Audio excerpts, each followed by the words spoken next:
Bom dia, meu Rio de Janeiro. Bom dia, povo do meu Brasil. Bom dia, mundo. Bom, são 5h30 e eu estou de pé desde as 4h30, pois é dia de trabalho. Hoje é meu plantão na sede do Conselho Tutelar, na sede de um Conselho Tutelar aqui na cidade do Rio de Janeiro. Bom, a pergunta que não quer calar, feita no vídeo feito ontem, quarta-feira, dia 18 de março de 2015, ela permanece no ar.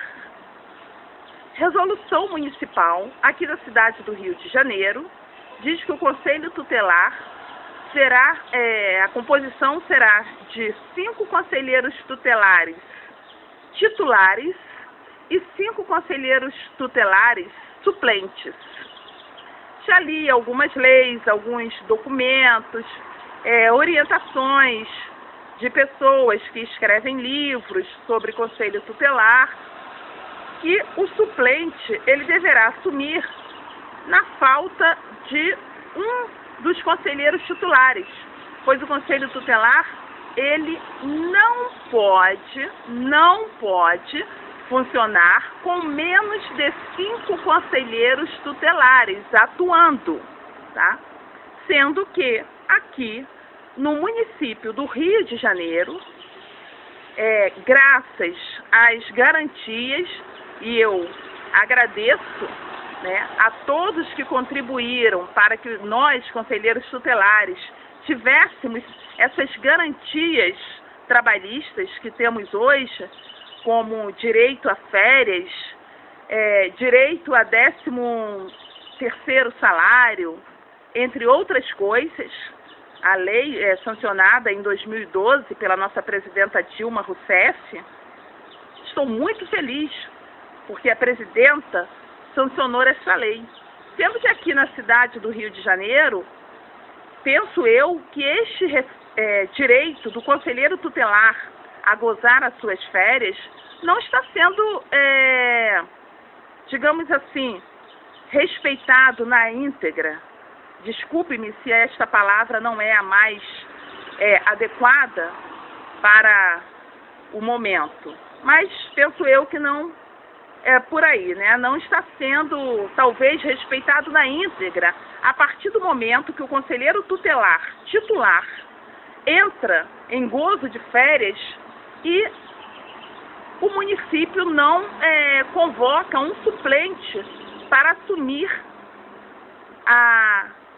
aquela vacância, né? Aquele buraco que fica nos trabalhos do Conselho Tutelar, tá? Ou seja, esta vacância que fica quando um conselheiro tutelar titular entra de férias vem sobrecarregar os 4 conselheiros tutelares que permanecem trabalhando. Porque, além de termos que dar conta dos casos de nossa referência, pois cada conselheiro tutelar, tá, vale ressaltar que os casos do conselho são de todos os conselheiros tutelares, são do colegiado.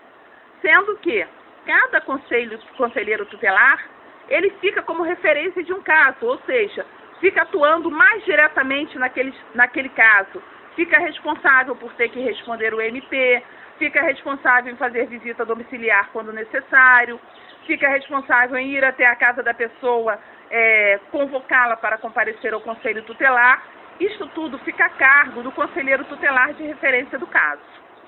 Quando um conselheiro tutelar titular entra de férias, este conselheiro tutelar que já tem uma demanda grande de casos ou procedimentos sobre a sua referência, tem que assumir também, né, os plantões do conselheiro titular que entrou de férias e também tem que assumir os seus casos, tá? Tem que responder MP, porque a cobrança é grande, né? Os prazos são assim, 10 dias para a resposta, tá? E os conselhos tutelares aqui no Rio de Janeiro, a demanda é muito grande como eu coloquei ontem, né, quando cheguei da reunião do colegiado, ontem, quarta-feira, dia 18 de março de 2015, né, que às vezes eu me sinto assim, em um hospital público, onde existem diversas pessoas acidentadas e que eu tenho que atender aquelas pessoas, tá? Conselheiro tutelar aqui no Rio de Janeiro, e eu falo especificamente do Conselho Tutelar, onde eu estou exercendo esta nobre função de conselheira tutelar, tá?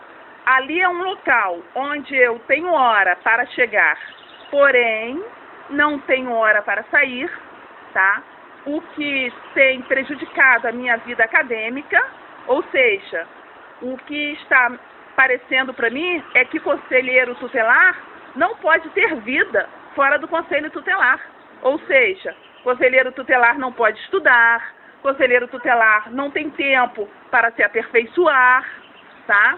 Até porque a maioria, né, como eu citei no vídeo de ontem, e nós temos a tendência a usar o que? O nosso exemplo. Então, eu tenho que usar o meu exemplo. O que eu tenho como referência é o meu exemplo, tá? Então, no caso desta conselheira aqui, Anísia Nascimento, tá? A maioria das reuniões são às quintas-feiras, reuniões que existem, né, com a saúde, às vezes reuniões que existem na coordenadoria regional de educação. As reuniões são sempre é muito forte, digamos, são geralmente às quintas-feiras. Então quem é plantonista na quinta-feira não tem o direito de participar de nada, porque é no dia do seu plantão, e no dia do plantão o conselheiro plantonista obrigatoriamente tem que estar na sede do Conselho Tutelar, de 9 às 18 horas. Mas repito, este horário de 9 às 18 é somente na teoria, porque como a demanda do Conselho é muito grande, esta conselheira que vos fala já ficou na sede do Conselho até às 23h30, foi o horário máximo que eu já fiquei até hoje, até às 23h30 na sede do Conselho, atendendo pessoas. Vale ressaltar, horário máximo no dia do meu plantão, dia de quinta-feira, porque já teve sexta-feira, dia que eu sou apoio, de ficarmos, eu e outro conselheiro tutelar, até quase às 0 horas na sede do Conselho, atendendo. Já ficamos, eu e o outro conselheiro tutelar, que é plantonista, dia de sexta-feira, virados, né? Simplesmente virados. Já começamos a atuar em uma determinada situação às 16 horas da sexta-feira e paramos às 6 horas da manhã do sábado, isso porque não tínhamos mais condições físicas, nem esta conselheira, nem o conselheiro tutelar, que é o plantonista de sexta-feira, e nem o motorista, nós não tínhamos mais condições físicas para continuar atuando. Então demos uma parada no sábado às 6 horas da manhã, fomos cada um para as suas casas descansar um pouco e continuamos a nossa atuação no sábado a partir das 14 horas. Isso só para pegar um exemplo, tá? Isso tudo, refiro-me ao Conselho Tutelar, onde exerço a função de conselheira tutelar aqui no município do Rio de Janeiro. Bom, além disso, a outra pergunta que não quer calar é a questão do pagamento do conselheiro tutelar estar diretamente ligada ao envio de atas para a Prefeitura da cidade do Rio de Janeiro. Ou seja, se não enviar ata, o conselheiro tutelar, segundo os meus colegas de trabalho, meus companheiros de trabalho, se não enviarmos a ata assinada por todos os conselheiros tutelar, ficaremos sem pagamento. E como eu falei, começa dia 18, dia 19, o desespero começa, porque tem que ser confeccionadas 4 atas para ser enviada para a prefeitura. Hoje, por exemplo, a minha mesa de trabalho está lá na sede do meu conselho, recheada de papéis, porque é muito trabalho. E quando acontecem essas coisas, eu vinha mantendo a minha mesa arrumadinha. Mas quando acontecem essas coisas, quando o excesso vai além do excesso, digamos assim, né, a mesa de trabalho desta conselheira fica abarrotada de papéis. Minha mesa está lá abarrotada de papéis. Hoje eu terei que chegar no conselho, vou tentar chegar lá bem antes das 9 horas, né? Vou sacrificar minhas horas de estudo, porque vou para o conselho mais cedo, chegar lá bem antes das 9 horas para procurar um caso que uma determinada conselheira escreveu para eu confeccionar a ata referente à quarta-feira de cinzas. Quarta-feira de cinzas, no mês de fevereiro.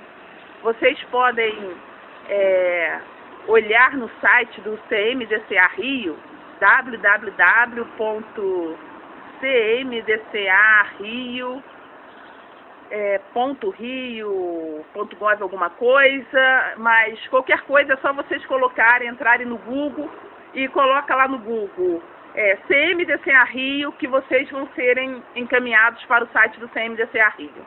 Lá no site do CMDCA Rio, vocês podem dar uma olhada na escala dos conselheiros tutelares de plantão, tá? E aí vocês podem acessar a escala dos conselheiros tutelares de plantão no período do carnaval.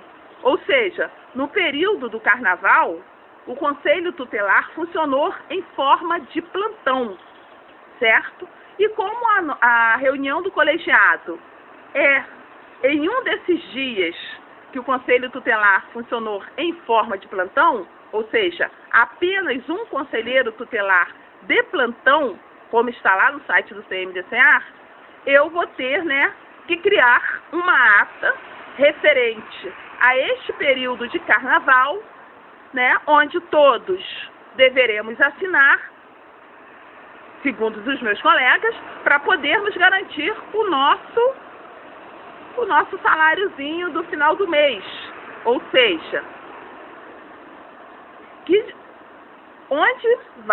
para onde vai o direito trabalhista do conselheiro tutelar? O direito trabalhista do conselheiro tutelar, o direito de receber o seu salário, porque como não existe mais escravidão, todos os trabalhadores têm direito a receber um salário no final do mês. Todos os trabalhadores. Conselheiro tutelar é um trabalhador que exerce uma função, tá, de grande relevância pública. Para isto, o conselheiro tutelar, e eu vou falar a nível de município do Rio de Janeiro, tá? O conselheiro tutelar, para se inscrever para conselheiro tutelar, ele precisa apresentar 4 certidões de antecedentes criminais, que são as certidões dos 4 ofícios daqui da cidade do Rio de Janeiro. O conselheiro tutelar, aqui na cidade do Rio de Janeiro, ele precisa ter, no mínimo, 2 anos de experiência com em trabalho ativo, diretamente ligado a crianças e adolescentes. O conselheiro tutelar, depois que ele faz a inscrição, que a sua inscrição é aprovada e aceita, ele precisa passar por uma prova, ou seja, fazemos um concurso público aqui para ser conselheiro tutelar, tá? Depois disso, o conselheiro tutelar tem a fase mais difícil, que é a campanha, tá? Precisamos fazer campanha sozinhos, cada conselheiro tutelar faz a sua campanha como pode, pois precisamos angariar votos para assumir como conselheiro tutelar aqui na cidade do Rio de Janeiro, tá? E aí depois que assumimos como conselheiro tutelar, precisamos todo mês, para ter direito a receber o nosso salário ou os nossos proventos, não sei se eu posso falar assim, mas apesar de acreditar que proventos é só no caso do funcionalismo público, né? Funcionalismo público no sentido daquelas pessoas que fizeram concursos e são funcionários públicos efetivos, tá? Nós temos que, além de tudo isso que eu falei, ter que atender uma demanda muito grande de pessoas na sede do conselho, ter que fazer notificação, porque no conselho tutelar onde eu trabalho é o conselheiro tutelar que faz tudo, tá? O conselheiro tutelar que digita a notificação, que sai para entregar a notificação na mão das pessoas, tá? É o conselheiro tutelar que faz tudo. Então, o conselheiro tutelar tem que fazer a notificação, o conselheiro tutelar tem que digitar ofício para MP, digitar ofício para a Defensoria Pública, digitar ofício com relação à transferência de conselho, etc. Além de termos que fazer isso tudo, temos que estar também preocupados em confeccionar atas para enviar para a prefeitura, pois, segundo os meus amigos de trabalhos, que são conselheiros mais antigos do que eu, tá? Todos no conselho tutelar onde eu sirvo, onde eu trabalho, onde eu estou conselheira tutelar, são mais antigos do que eu. Segundo eles, se essa ata não for enviada, ficaremos sem pagamento. Então aí entra um certo desespero, né? Principalmente em quem depende exclusivamente do seu salário como conselheiro tutelar para sobreviver. Eu, Anísia Nascimento, estou pedindo esclarecimento. Por favor, promotores de justiça, juízes, advogados, ajude-me, porque eu estou precisando de esclarecimento com relação a estas coisas que acontecem aqui na cidade do Rio de Janeiro e que eu, Anísia Nascimento, na minha santa ignorância, como dizia a minha avó, santa ignorância, eu, Anísia Nascimento, não estou entendendo. A minha cabeça não está conseguindo entender estas coisas. Até porque já li a Constituição várias vezes, já li CLT, né? Já passei em concursos públicos, né? Já assumi cargos públicos, né? Sou concursada, pois sou concursada de algumas cidades, né? Aqui do estado do Rio de Janeiro, e nunca vi tal coisa. Nunca vi salário de um trabalhador estar associado a ter que enviar ata para poder receber o seu salário. Eu nunca vi tal coisa. Eu estou precisando de ajuda. E uma outra coisa também, conselheiro tutelar não tem direito a estudar, conselheiro tutelar não tem direito a aperfeiçoar-se. Também preciso saber disso, porque não entra, né, no nosso trabalho, não entra isso, você ter que tirar tempo para o estudo. E eu penso que o estudo, a leitura, tá? Eu penso que isso é primordial para qualquer profissional. E principalmente para profissionais como conselheiro tutelar, como os professores, como médicos, né? Como pessoas que lidam diretamente com pessoas. Quem lida diretamente com pessoas, quem está responsável por tomar medidas, por tomar decisões, eu penso que são pessoas que precisam estarem sempre estudando, precisam estarem sempre atualizando-se. E eu, como já falei, eu tenho que me pegar como exemplo, porque eu só posso falar por mim. Eu, por exemplo, desde que assumi em 2014 como conselheira tutelar, eu não tenho tido tempo de levar a minha vida acadêmica. Para vocês terem uma ideia, coisa que nunca aconteceu na minha vida, aconteceu no semestre passado. Eu perdi, porque eu esqueci de fazer as minhas inscrições em disciplinas. Tá? Esqueci de fazer as minhas inscrições em disciplinas. Quando eu fui ver, já havia passado o período. Corri à universidade para tentar fazer a minha inscrição presencial. quando cheguei à universidade, era o último dia para fazer o trancamento. Tá? Então, no semestre passado, fiquei sem estudar. Esse semestre, decidi que vou retornar à minha vida acadêmica. Tá? Me inscrevi nas minhas disciplinas e já estou, neste início de semestre, por causa do Conselho Tutelar, enfrentando problemas para comparecer às aulas. Certo? Então, conselheiro tutelar não tem direito a ter vida fora do conselho? Porque, afinal de contas, temos as legislações, as leis, que dizem que a carga horária do conselheiro tutelar é de 30 horas semanais. Digo a quem tem interesse em ser conselheiro tutelar. Isto é só no papel. Tá? De início, já de cara, né, falando no popular, de cara, tá? A carga horária do conselheiro tutelar já ultrapassa as 30 horas semanais, tá? Porque você tem que fazer plantão na sede do conselho, você tem que ficar de plantão com o celular do conselho à noite de madrugada, onde você é chamado por hospitais, por delegacias, onde famílias ligam pedindo ajudas, né? Então, já de cara, já ultrapassa, tá? Você tem que atender na sede do conselho, né? Como conselheiro de apoio, falando no caso do município do Rio de Janeiro. Então, só em 2 dias de trabalho, a carga de trabalho do conselheiro tutelar, porque na sede do conselho tem que permanecer de 9 às 18. Tem que trabalhar, cada conselheiro tutelar, um dia da semana fica a noite inteira de plantão. Só aí,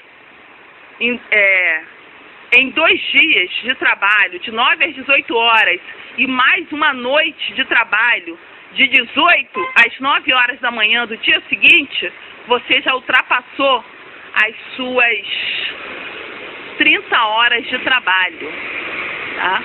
Porque você já ficou 24 e mais de 9 às 18, mais 9 horas. Então, só aí você tem o quê? Você já tem 33 horas de trabalho. Além disso, você, uma vez por semana, você tem as suas visitas, né, domiciliares, que você precisa fazer, né, que você precisa sair para entregar notificação, tá? Você tem, além desse trabalho, você tem que digitar relatório para o MP, como já falei anteriormente, digitar relatório para a Defensoria Pública, digitar notificação, sair para entregar tais notificações, tá? Então, só nisso, a sua carga de horário já ultrapassou de 30 horas semanais muita coisa. Uma conselheira tutelar de primeiro mandato pedindo esclarecimentos a quem possa ajudar, a quem possa esclarecer. E penso que as pessoas mais indicadas para ajudar-me são os promotores de justiça, são os juízes, né, são promotores de direitos da infância, da criança e do adolescente, conselheiros tutelares, né, antigos, que já estão aí com diversos mandatos, tá? Eu deixo aqui o meu vídeo e que a partir de hoje eu pretendo fazer um vídeo colocando algumas coisas. Eu pretendo fazer, né, quiçá, todos os dias. Caso contrário, farei sempre que puder, estarei fazendo um vídeo, estarei colocando os meus questionamentos, minhas dúvidas e solicitando ajuda à sociedade, solicitando ajuda a você que está assistindo este vídeo agora aqui no YouTube ou no Facebook, em qual rede social aí que você esteja assistindo este meu vídeo. Tenha um excelente dia e que Deus abençoe a cada um de nós e que nós possamos ter forças, seja em qualquer área que você trabalhe, que você possa ter força para continuar lutando. Afinal de contas, a nossa esperança é esta, né? A esperança de podermos lutar cada dia por um mundo melhor. Um abraço, que Deus abençoe.